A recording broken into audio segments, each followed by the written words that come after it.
विश्व के महानतम दार्शनिक में से एक सुकरात एक बार अपने शिष्यों के साथ बैठकर कुछ चर्चा कर रहे थे। तभी वहां एक ज्योतिषी आ पहुंचता है। वह सबका ध्यान अपनी ओर आकर्षित करते हुए बोला, मैं बहुत बड़ा ज्ञानी हूँ। मैं किसी का चेहरा देखकर उसका चरित्र बता सकता हूँ। बताओ, तुम में से कौन मेरी इस विद्या को परखना चाहेगा? सभी शिष्य सुकरात की तरफ देखने लगे। सुकरात ने उस ज्योतिषी से अपने बारे में बताने को कहा। अब वह ज्योतिषी ध्यान से सुकरात को देखने लगा। हालांकि सुकरात बहुत बड़े ज्ञानी तो थे ही, लेकिन देखने में बहुत सामान्य थे, बल्कि उन्हें कई लोग कुरूप भी कहते थे। ज्योतिषी उन्हें कुछ देर निहारने के बाद बोला, तुम्हारे चेहरे की बनावट बताती है कि तुम सत्ता के विरोधी हो। तुम्हारे अंदर द्रोह करने की भावना प्रबल है।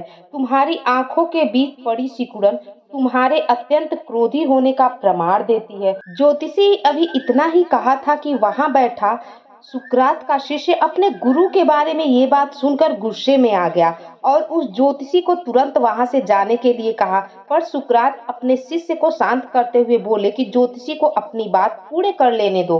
फिर ज्योतिषी बोला, तुम्हारा बेढौल सिर और माथा से पता चलता है कि तुम लालची हो और तुम्हारी ठुड्डी की बनावट तुम्हारे सनकी होने की तरफ इशारा करती है। इतना सुनकर शिष्य और भी क्रोधित हो गया, पर इसके उल्टे सुकरात प्रसन्न हो गए और ज्योतिषी को इनाम देकर वहां से विदा किया।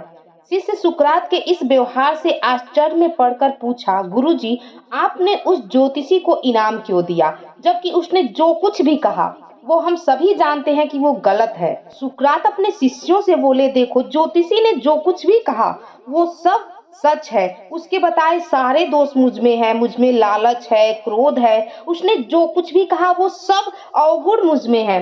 पर वह एक बहुत जरूरी बात बताना भूल गया। उसने सिर्फ बाहरी चीजें देखी पर मेरे अंदर के विवेक को नहीं आंक पाया, जिसके बल पर मैं इन सारी बुराइयों को अपने वश में किए रहता हूँ। बस यही चूक गया ज्योतिषी, और यही वह देख नहीं पाया। वह मेरे बुद्धि के बल को नहीं समझ पाया। सुकरात ने अपनी बात पूरे की। ये बात सुनकर उनके शिष्य धन्य हो गए और कहे, गुरुजी, सचमुच में आपके इतना ज्ञानी और कोई नहीं है।